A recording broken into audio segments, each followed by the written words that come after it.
la maravilla, lo bonito de la prescripción humana, de la curación humana de toda la vida, del programador que elegía las películas que ponen en su sala o del programador de televisión, era que ponían ante nosotros contenido que no formaba parte de nuestra esfera de intereses. Y esos contenidos que a lo mejor nos incomodan, nos retan o nos generan rechazo, también son imprescindibles para formar nuestras preferencias audiovisuales, literarias, musicales. Es decir, nuestro gusto sería muy pobre si solamente estuviese definido por las cosas que nos gustan. ¿Cómo vamos a saber si nos gusta algo que no nos ponen delante, ¿no? Eso es también otro de los grandes riesgos, ¿no?, de los algoritmos, que nos están constantemente afianzando en aquello que nos gusta y provoca eso que se llama el efecto de túnel, ¿no?, que nuestra visión de las cosas es cada vez más reducida. En una industria saturada de estrenos y marcada por la volatilidad de las plataformas, el cine atraviesa un tiempo de incertidumbre radical. Entre algoritmos que ordenan lo que vemos y audiencias fragmentadas, surge una pregunta incómoda. ¿Qué tan duradero es hoy el impacto cultural del cine? La investigadora, escritora y docente Elena Neira es autora de Streaming Wars, la nueva televisión, y colaboradora en la cobertura de certámenes como los Emmy, los Globo de Oro y los Oscar. Elena advierte que si bien los algoritmos facilitan el acceso y organizan la sobreabundancia de contenidos, también nos privan del encuentro con aquello que nos incomoda, nos reta y enriquece nuestra mirada crítica. Su invitación es clara: ir más allá del algoritmo y abrazar las posibilidades del cine, incluso aquellas que desafían nuestras preferencias.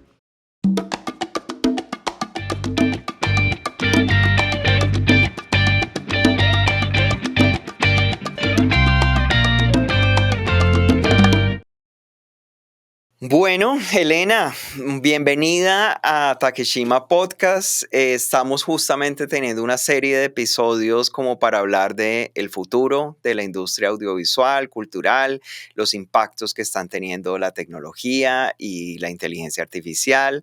Así que nuevamente bienvenida a este podcast que se está originando desde Cali, Colombia. Muchísimas gracias, de verdad, es un placer. Vale, bueno, Elena, quisiera justamente iniciar.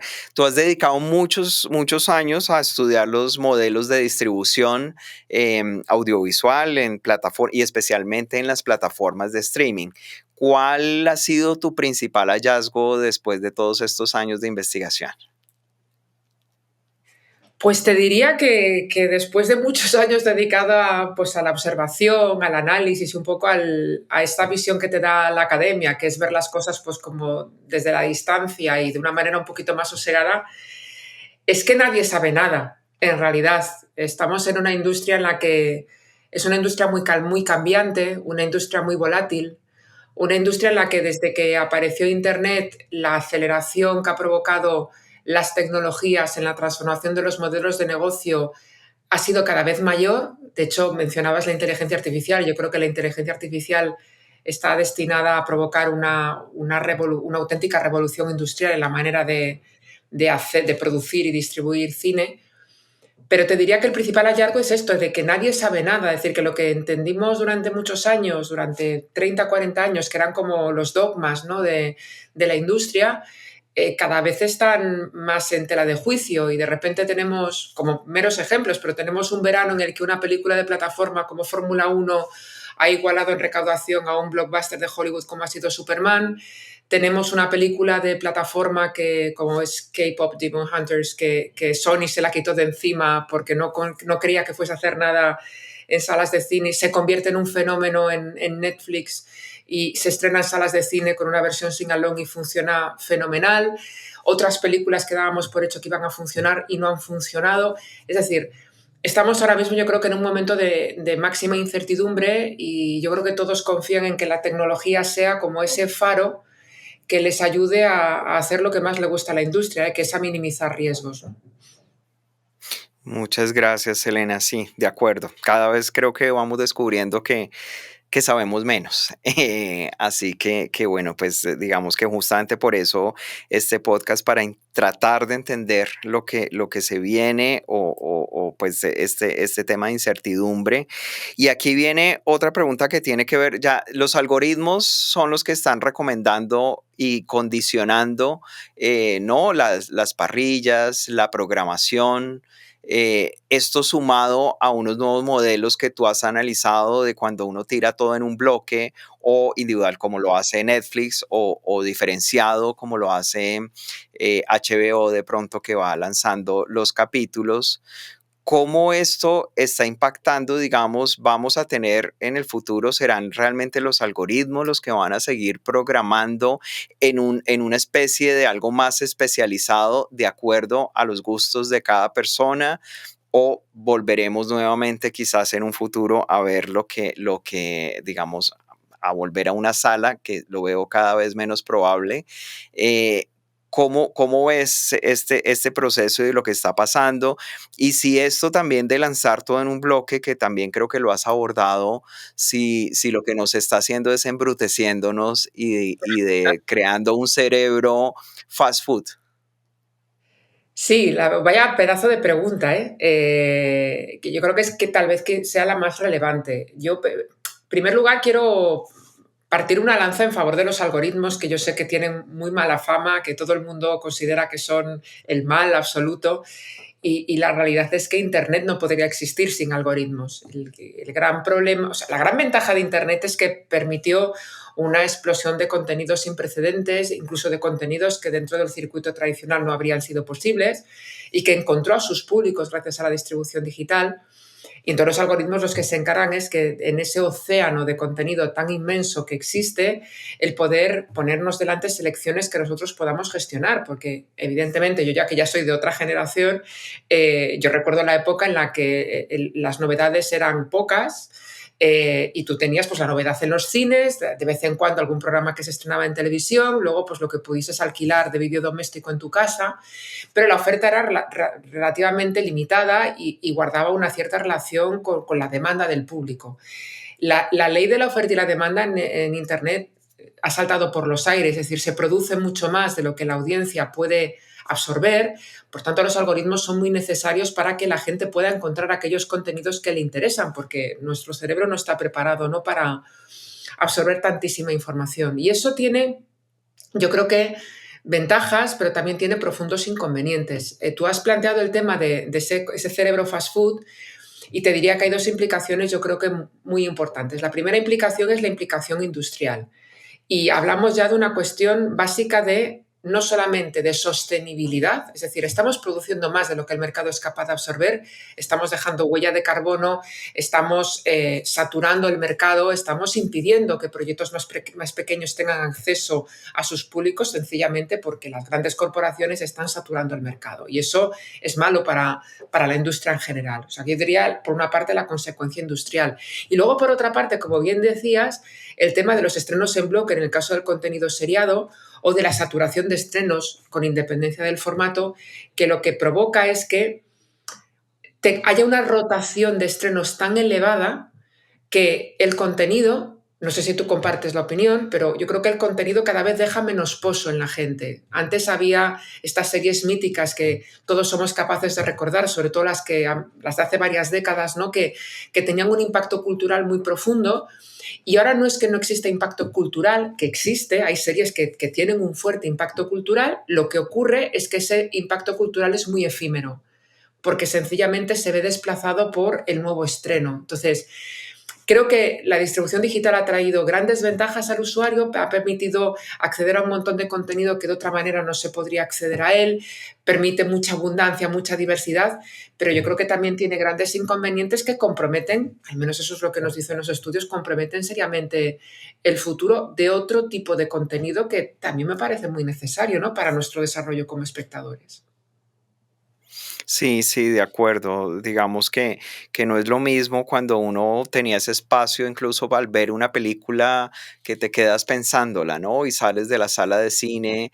Incluso a veces me gustan más ese tipo de películas que te dejan a ti que sale uno y se sigue haciendo uno preguntas y quizás estas lanzadas en bloque no te dan el tiempo suficiente para Correcto. analizar.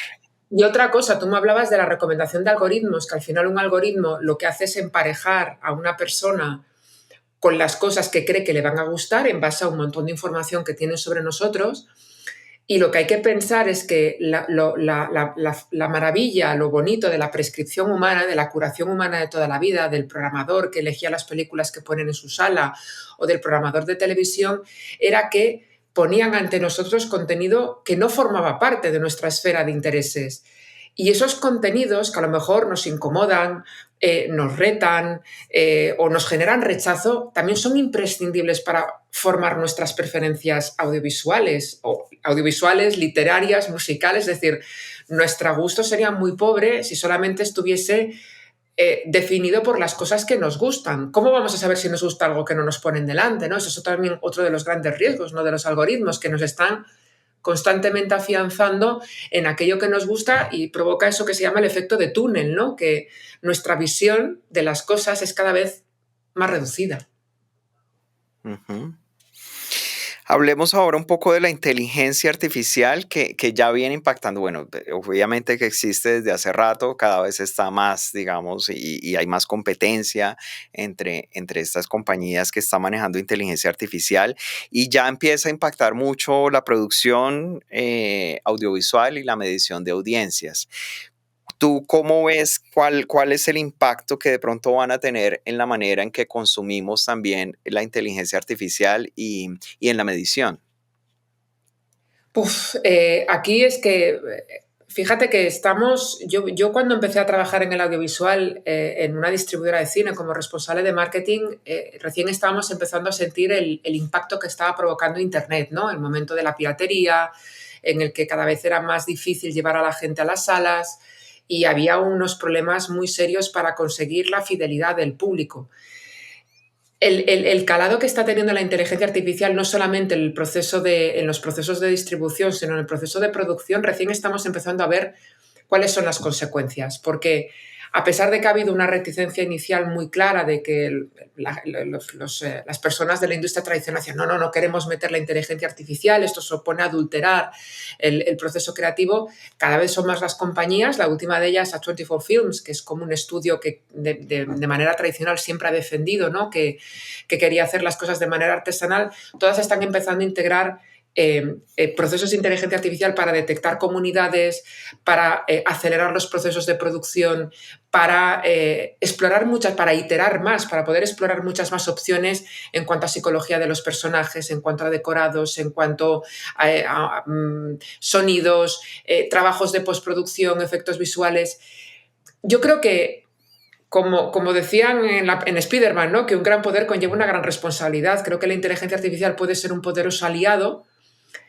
Lo que ocurre es que lo que aquí está todavía no sabemos, yo tengo una visión un poco pesimista de decir, es cuál va a ser el nivel de tolerancia de la audiencia hacia todo eso que va a generar la inteligencia artificial. Es decir, ¿realmente creemos que un espectador medio, no una persona especializada, cinéfila, a la que le gustan mucho las cosas artesanales, sino un espectador medio al que le gusta el cine comercial, de vez en cuando va al cine, realmente para él resta que una película haya generado, qué sé yo, líneas de diálogo enteras con inteligencia artificial, que haya aparcado los efectos visuales clásicos de toda la vida por efectos generados con inteligencia artificial? ¿Ve con malos ojos que inteligencias artificiales estén alterando, por ejemplo, la manera en la que se le presentan los contenidos dentro de una plataforma para que ese contenido le resulte más atractivo? Yo creo que no.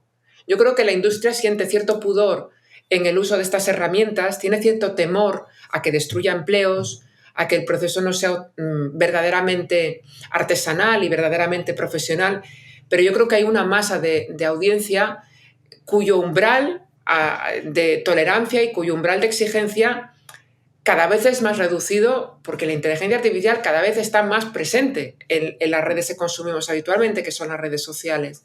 Entonces, creo que es una gran oportunidad, creo que sin ninguna duda, va a acelerar procesos de trabajo, va a permitir hacer, en algunos casos, cosas mucho más majestuosas, cosas que no se podrían hacer si no hubiese inteligencia artificial, pero también los últimos estudios lo que nos está diciendo es que va a provocar una transformación muy grande de la fuerza de trabajo. Estamos hablando de seres humanos que probablemente van a ver destruidos o reducidos o profundamente transformados sus puestos de trabajo. Y un último apunte que tiene que ver con la descarga cognitiva que hacemos cada vez que usamos una inteligencia artificial. Es decir, todo ese esfuerzo que no dedicamos a desarrollar un guión porque lo hacen inteligencias artificiales es algo que erosiona nuestra propia capacidad para escribir mejores guiones. Entonces, esto es algo que también estamos empezando a advertir, ¿no? Cuanto más interviene la inteligencia artificial, más perezoso se vuelve el ser humano a la hora de desarrollar buenas historias, de ser más experimental, de ser más creativo, etcétera, etcétera. Ujú. Bueno, y hay otro tema, digamos, que preocupa y es el de la medición biométrica, digamos, de la mirada, del pulso, de las emociones. Eh, ¿Tú crees que estamos cerca y que esto se pueda monetizar? ¿Crees que estamos cerca de una economía de la emoción también? Sin ninguna duda. Es decir, yo creo que una de las cosas que nos han enseñado las plataformas de streaming es que uno de sus mayores activos es toda la información que tienen de sus usuarios.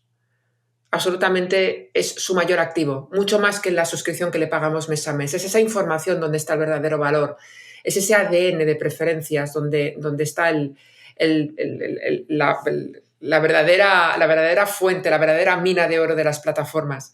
Fíjate, hace cosa de 4 o 5 meses, Netflix ha hecho un rediseño de su interfaz para Smart TV incorporando nuevas funcionalidades. Yo estuve en la rueda de prensa en la que las responsables de este área de negocio presentaban las nuevas funcionalidades y una de las que vendían con mayor entusiasmo, que todavía no está implantada en todos los países, pero que pronto lo estará, es la incorporación de un buscador emocional dentro de la propia plataforma, es decir, su propio ChatGPT.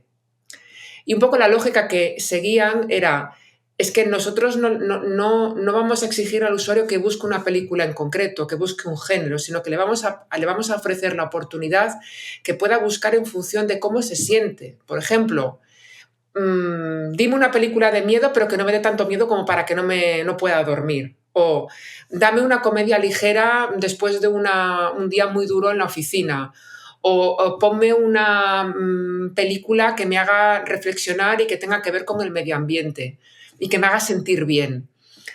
Claro, en el momento en el que Netflix empieza a monitorizar cómo la gente verbaliza sus búsquedas, cómo sus emociones condicionan sus búsquedas y cómo condicionan lo que quieren ver, ahí se está abriendo un universo de posibilidades infinito, porque eso significará que por lo de pronto las productoras van a tener algo que siempre han querido, que es la opinión directa de sus espectadores. Es decir, ¿por qué estás viendo esta película? Que la estás viendo ya lo sé, que te gusta ya lo sé, pero necesito saber por qué la estás viendo, qué es lo que te ha motivado a escogerla. Entonces yo creo que ahí hay, sin ninguna duda, un universo de posibilidades que de nuevo es muy prometedor, pero al mismo tiempo también muy aterrador, si lo pensamos bien. Ujú. Elena, aquí también, digamos, cada vez la distribución global es la norma en los contenidos, en las plataformas, y aquí, digamos, qué oportunidades tienen los contenidos locales, como los de América Latina, la misma España, que puedan ser globales, pero sobre todo que no pierdan la identidad, para evitar la homogeneización, por decirlo, algorítmica. Pues fíjate, nosotros hará cosa de, yo diría que 2 o 3 años, hicimos un estudio en la universidad en el que mucho antes de que Netflix empezase a dar datos de audiencia, porque ahora da datos de audiencia, un poco antes empezamos a hacer un estudio para intentar calibrar cuál era el peso del contenido en lengua no inglesa dentro del catálogo de Netflix, es decir, cuánta gente estaba viendo contenido, ¿no? Y para nuestra sorpresa nos encontramos con que en torno a casi el 40% del contenido que en aquel momento se estaba viendo en Netflix y que era más popular era contenido en lengua no inglesa, siendo el español, de hecho, uno de los idiomas más demandados y con productos que pueden parecer tremendamente locales, como tú bien dices, pero que sin embargo funcionaban muy bien en todo el mundo, ¿no? Y nos encontrábamos con contenidos pues, de Café con aroma de mujer, por supuesto, muchísimo contenido coreano, melodramas españoles como La cocinera de Castamar. Y ahí lo que se veía es que la distribución global, o sobre todo en el caso de Netflix, porque es verdad que no todas las plataformas tienen la misma gracia a la hora de vender el contenido local, lo que ha permitido es democratizar el acceso a un montón de contenido y que la gente lo reciba de una manera muy natural. Antes todo el mundo pensaba que para que el contenido Colombia, México, Argentina o España pudiese funcionar en el extranjero, tenía que perder su naturaleza, ¿no? Tenías que eliminar pues, el español distintivo de cada país o de cada provincia, tenías que optar por historias que no estuviesen demasiado pegadas al territorio, y lo que nos dicen los datos es que las producciones locales, cuanto más locales, mejor funcionan. Eso yo creo que también nos da una idea de que, a pesar de que los algoritmos se empeñen en afianzarnos en lo que nos gusta, en cuanto un contenido que nos abre una ventana a una cultura, a un país, a unos intérpretes que están completamente alejados de nuestra órbita, tiene una capacidad de inmersión mucho mayor. Por eso yo creo que Netflix, como la gran pionera, y Prime por detrás, están apostando tantísimo por sobre todo por el contenido en América Latina, que yo creo que, a pesar de que de que es un contenido que, pues, igual que el español, que no siempre es fácil de vender al extranjero, ha encontrado en las plataformas, yo creo que un poderosísimo aliado. Ujú. Bueno, Elena, y para terminar, digamos que quiero lanzarte una pregunta un poco arriesgada, y es, imaginemos en 20 años, ¿tú crees que vamos a continuar al frente de una pantalla? ¿No habrá pantalla? ¿Será una experiencia mucho más inmersiva, con avatares, con nosotros mismos como protagonistas? ¿Cómo ves eso en 20 años? A ver, yo creo que para entender cómo va a ser el contenido del futuro, tenemos que entender, yo creo que una cosa, que la generación de mis padres y los que vinimos después, yo soy generación X, ni siquiera soy millennial, los hábitos de consumo eran muy parecidos entre generaciones. Es decir, básicamente tú ocupabas el lugar de tus padres y veías el contenido de la misma manera que lo habían hecho tus padres. Con los millennials se empezó a producir un cambio, porque los millennials empezaron a aproximarse a otro tipo de contenido, por ejemplo, el contenido generado por el usuario, mucha cultura de YouTube. Y los Zetas están en las antípodas de consumo de las 3 generaciones precedentes. Los Zetas abrazan el contenido no lineal, les interesan las narrativas a través de distintas plataformas, les interesan los videojuegos, les interesan, como bien decías tú, el contenido inmersivo, el metaverso, lo experiencial. Es decir, a los Zetas, curiosamente, les encanta ir al cine, les encanta ir a eventos. Netflix, por ejemplo, está reacondicionando los típicos malls norteamericanos que están condenados a desaparecer porque la gente, todo el mundo en Estados Unidos compra por internet. Pues Netflix ha hecho con varios centros comerciales y ha creado como microparques temáticos a los que la gente pueda ir todos los días para interactuar con sus series, pues comprar ropa, ir a restaurantes, escape rooms, hacerse fotografías. Entonces yo creo que no sé si las pantallas van a permanecer, probablemente la tecnología va a evolucionar mucho, pero yo creo que lo que sin duda se va a afianzar es un storytelling que va a fluir a través de distintos canales, a través de distintas narrativas. Con la inteligencia artificial probablemente seremos capaces de crearnos finales a medida, o podemos crear subtramas, o podremos crear contenidos satélites con los personajes y con nuestros avatares, o podremos tener versiones jugables de nuestras series. Es decir, creo que el contenido va a ser más fluido, va a ser más dinámico, va a ser más interactivo. Fundamentalmente porque es el tipo de contenido que está consumiendo esta generación.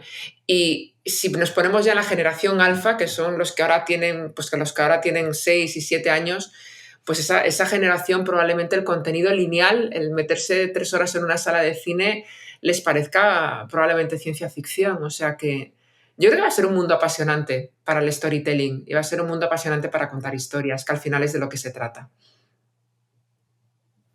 Sí, así es. Bueno, pues digamos, muchísimas gracias. Hay mucha incertidumbre. Es apasionante, digamos, seguir hablando. Podríamos continuar y seguramente más adelante nos encantará volverte a tener por acá, Claro que sí, Elena. Pero pues totalmente. muchísimas gracias de verdad por haber aceptado la invitación a este podcast, y nada, Un placer. muchas gracias. Si te gustó este episodio, apóyanos con 5 estrellas, una reseña o compartiéndolo en tus redes sociales. Takechima Podcast es una producción de Estudios Takechima bajo la dirección de Jaime Tenorio. Está disponible en YouTube y Spotify. Comité conceptual: Ángela Trejos Collazos, Carlos Jair Huasa Caicedo, Juan David Hernández Caviedes. Dirección y producción: Ángela Trejos Collazos, Juan David Hernández Caviedes. Dirección de sonido, Carlos Jair Huasaca Caicedo. Dirección de fotografía, Camilo Marulanda. Montaje, José Victoria. Asistentes de fotografía, Angie Cambindo, Valentina Restrepo. Grabación, mezcla y musicalización, Sebastián Ortiz Castro. Asistencia de sonido, Luis Eduardo McCormick. Comunicaciones, Natalia Naconas. Community Manager, Heidi Olave. Diseño gráfico, Michel Morales. Estudios Takechima es una unidad administrativa especial adscrita a la Secretaría de Cultura, Alcaldía de Santiago de Cali, 2025.